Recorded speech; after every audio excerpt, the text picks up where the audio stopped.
Welcome back to my YouTube channel guys. इस चैनल पर आपको रीडिंग के टिप्स एंड ट्रिक्स साथ के साथ राइटिंग टास्क टेम्पलेट वो भी बिल्कुल फ्री ऑफ कॉस्ट प्रोवाइड किए जाते हैं। तो इस चैनल को ज़रूर सब्सक्राइब कीजिएगा और अपने लिसनिंग के स्कोर्स कमेंट सेक्शन में ज़रूर शेयर कीजिएगा। Is copyright. Cassette 1. Side 2. Test 2. You will hear a number of different recordings, and you will have to answer questions on what you hear. There will be time for you to read the instructions and questions, and you will have a chance to check your work. All the recordings will be played once only. The test is in 4 sections. Write all your answers in the listening question booklet. At the end of the test, you will be given 10 minutes to transfer your answers to an answer sheet. Now turn to section 1.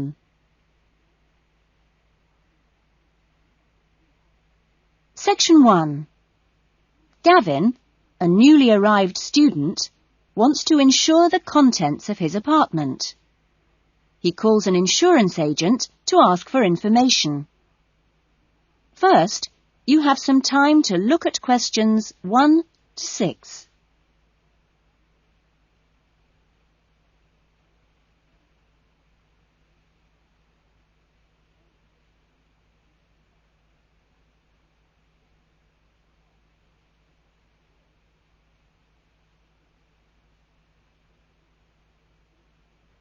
You will see that there is an example that has been done for you. On this occasion only, the conversation relating to this will be played first. Good morning, Diane Davis. Can I help you? Yes, I'd like to get some insurance for the contents of my home. Fine. When did you move into the house? A couple of weeks ago. And, it's an apartment, actually. I was told by the landlord that it would be a good idea to get some insurance for the furniture and other personal possessions. Gavin moved into his apartment 2 weeks ago, so B has been circled. Now we shall begin. You should answer the questions as you listen, because you will not hear the recording a second time. Listen carefully to the conversation and answer questions 1 to 6. Good morning, Diane Davis. Can I help you? Yes, I'd like to get some insurance for the contents of my home. Fine. When did you move into the house? A couple of weeks ago. And, it's an apartment, actually. I was told by the landlord that it would be a good idea to get some insurance for the furniture and other personal possessions. Fine. Well, let's get some details. What kind of apartment is it? It's a 2-bedroom apartment. Huh? What floor is it on? Why do you need to know that? Because it affects the cost of the insurance. An apartment on the ground floor isn't as protected as others, and there's more chance of a break-in. Really? I didn't know that. It's on the second floor. Second. And how much is the rent? It's $615 per month. Good. And where is it located? In Biggin Street, South Hills. I see. And what things did you want to insure? Well, what do you recommend? Well, the most important things are those which you would normally find in a home. Things like the television, fridge, and so on. I see. Well, I've got a fridge and a stereo system, which I've just bought from a friend. And how much did you pay for the fridge? $450. 50 or 15? 50. And the stereo system cost $1,150. Have you got a television? Yes, but it's very old and not worth much. Okay. Well, is there anything else you want to insure? Yes, I've got a couple of watches and my CDs and books. How much do you think they're worth? The watches are worth $1,000. For both of them? No, each one. And Altogether, the CDs and books cost me about $400. Okay, so the value of everything you want to insure is $4,000. How much will the insurance cost? Let me see. $4,000 divided by plus 10%. Right. So this kind of insurance, that's private contents insurance, it comes to $184 for a 12-month period. $184? Well, that sounds pretty good. Okay, I'll take that policy. Before the conversation continues, you have some time to look at questions 7 to 10.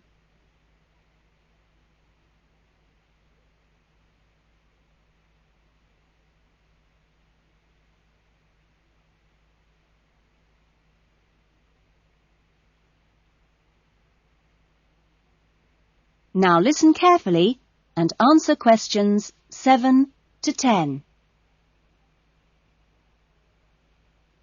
Can I arrange the policy over the phone? Sure. Just let me get the details down. So, that's Mr. Gavin Murray. That's Murray.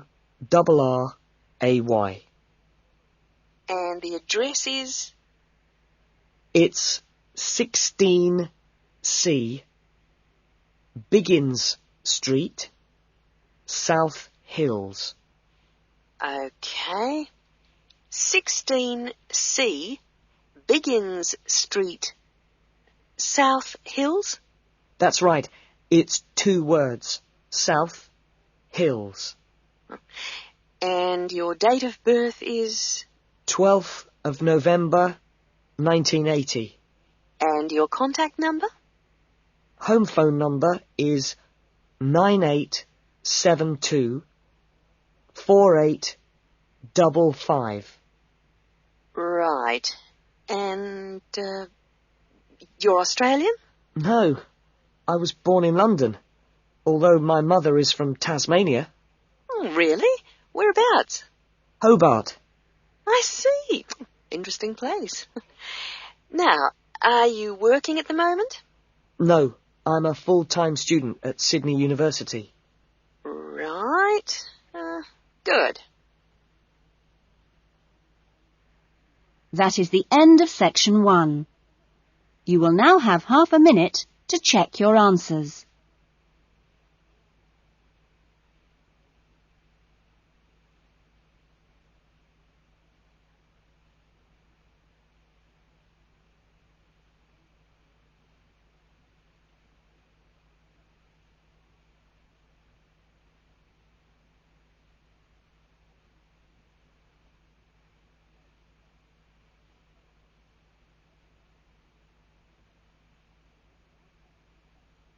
Now turn to section 2.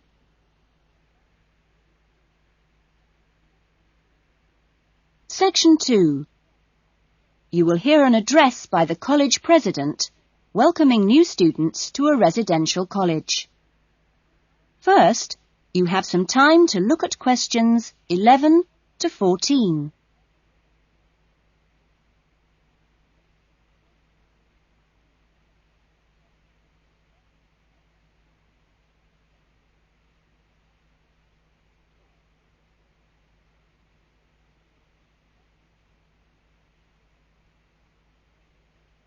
Now listen carefully to the first part of the talk and answer questions 11 to 14.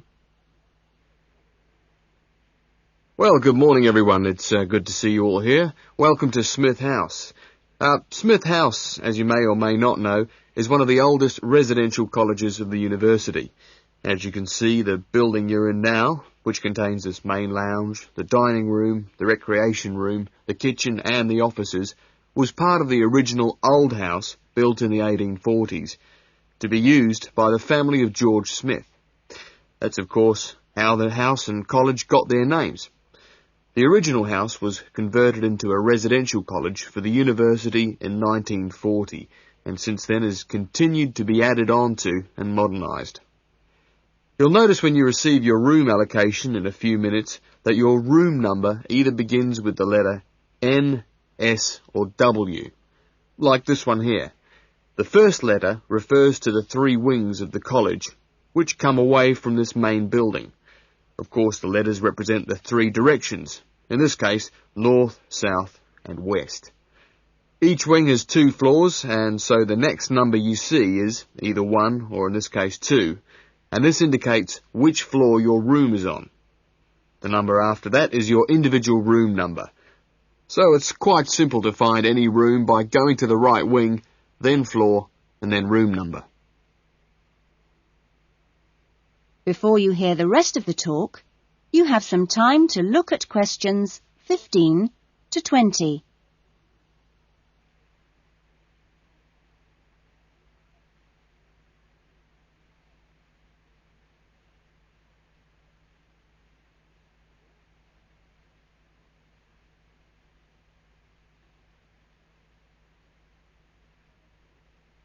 Now listen carefully and answer questions 15 to 20.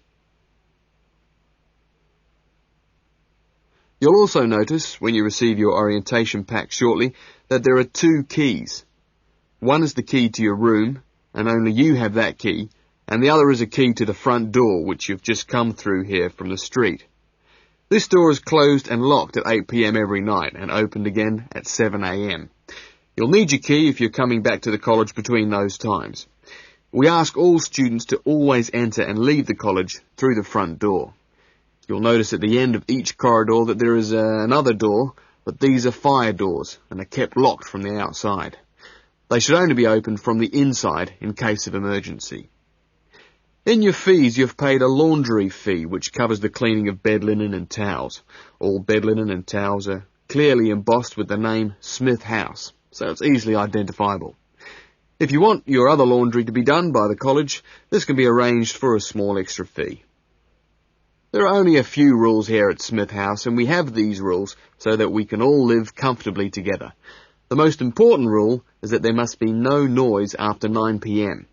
There is also no smoking in the rooms or anywhere inside the college, but smoking is permitted on the balconies. All meals are served in the dining room. Meal times are listed in your orientation pack. Please read these carefully, as meal times cannot be changed, and if you arrive late, I'm sorry to say, you'll just go hungry.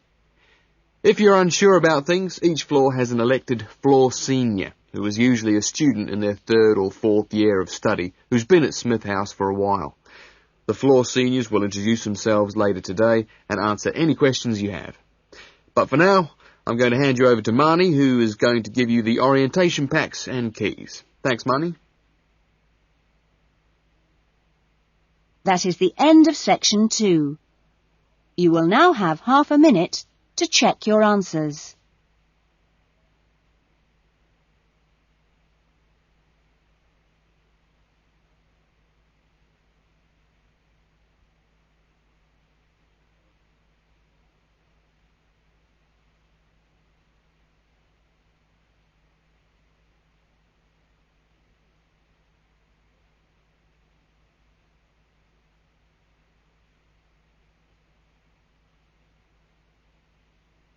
Now turn to section 3. Section 3. You will hear a conversation between 2 students, Lynn and Robin, who are discussing an assignment. First, you have some time to look at questions 21 to 30.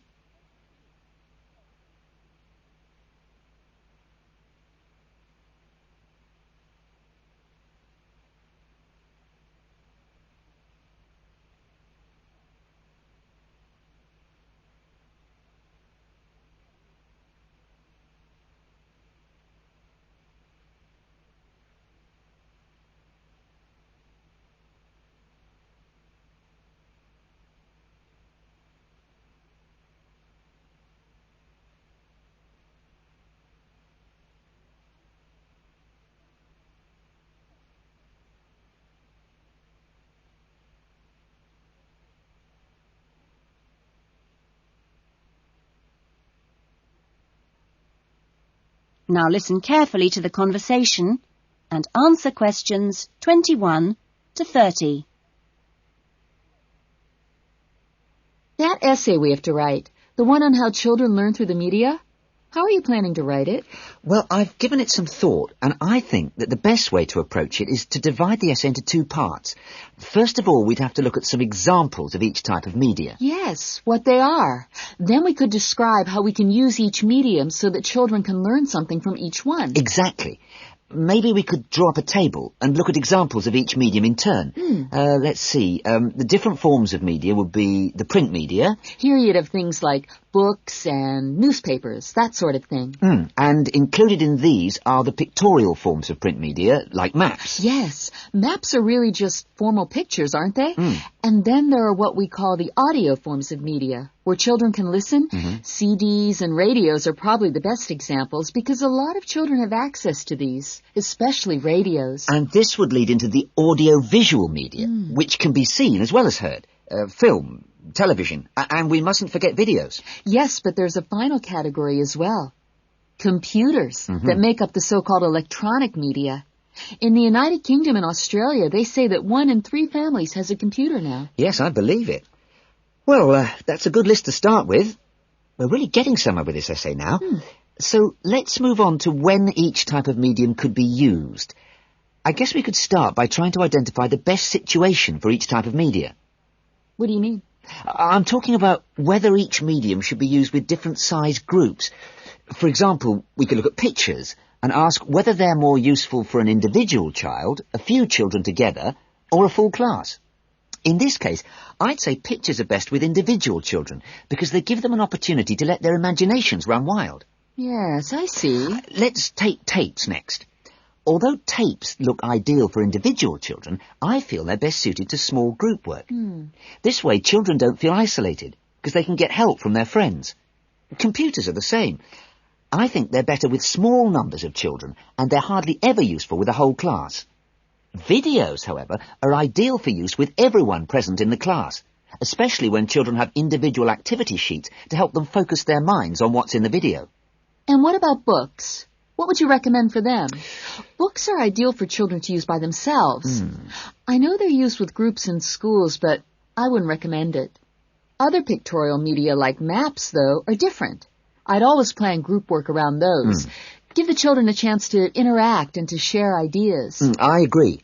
Teachers often just leave maps on the wall for children to look at when they have some free time. But kids really enjoy using them for problem solving. Yes. Different people have different ideas, I suppose. Yeah, and different teachers recommend different tools for different age groups. That is the end of section 3. You will now have half a minute to check your answers.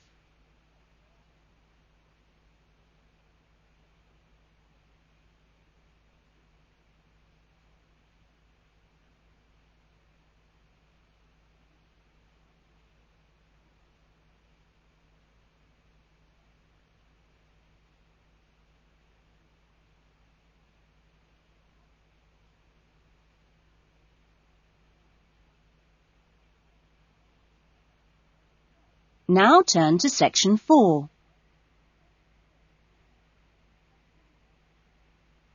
Section 4. Section 4. You will hear a talk about ostrich farming.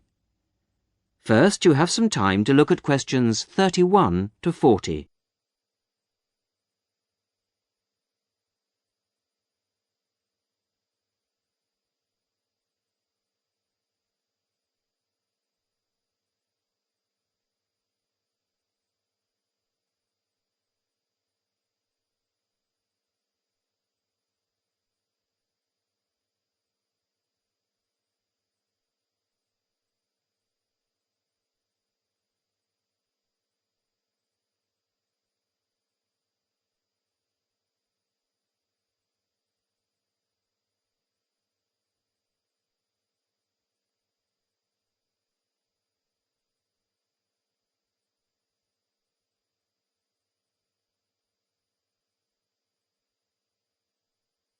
Listen carefully to the talk and answer questions 31 to 40.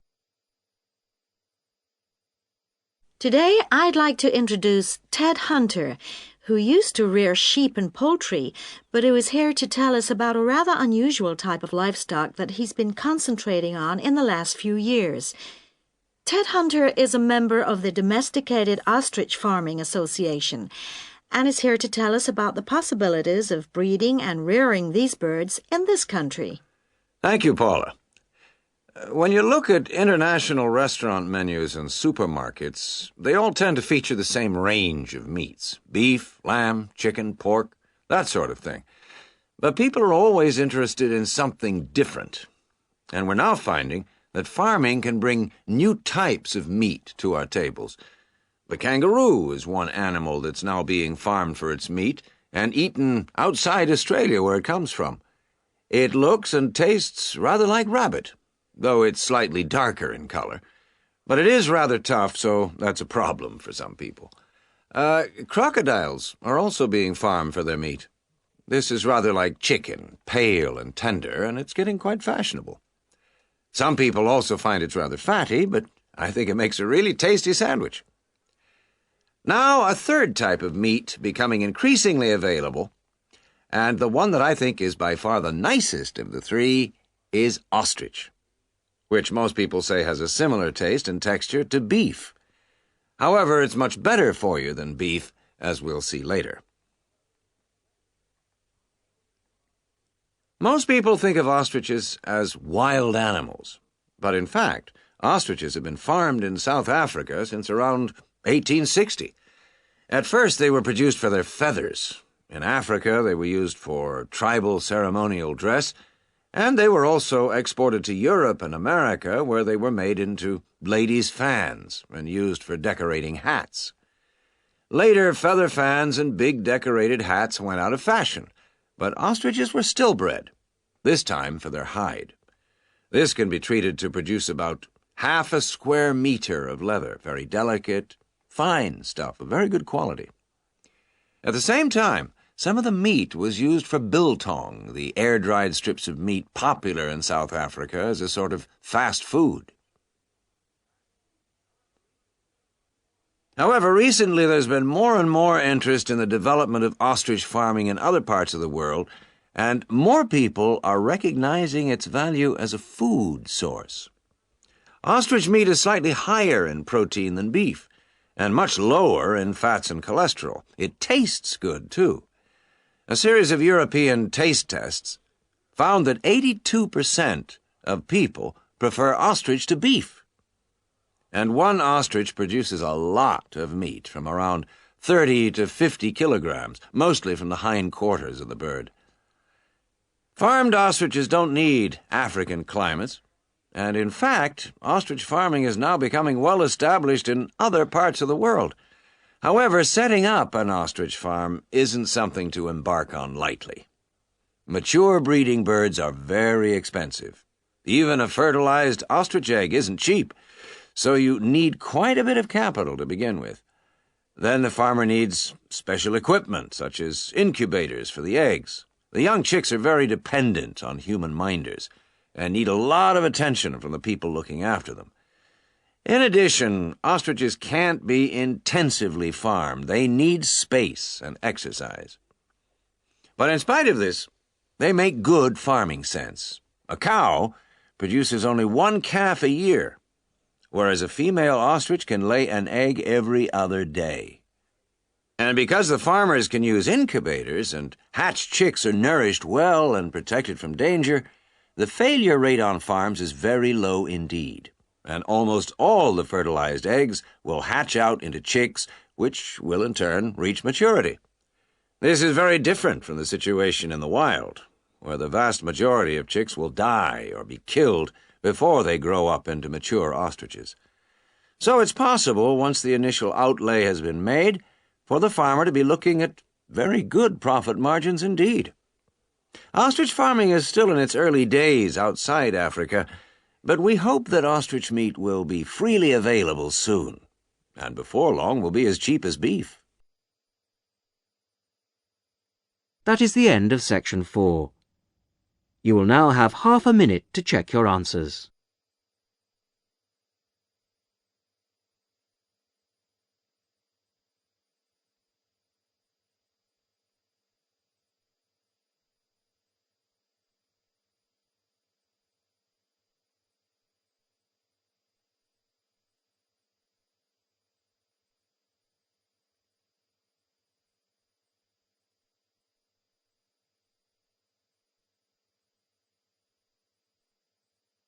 That is the end of the listening test.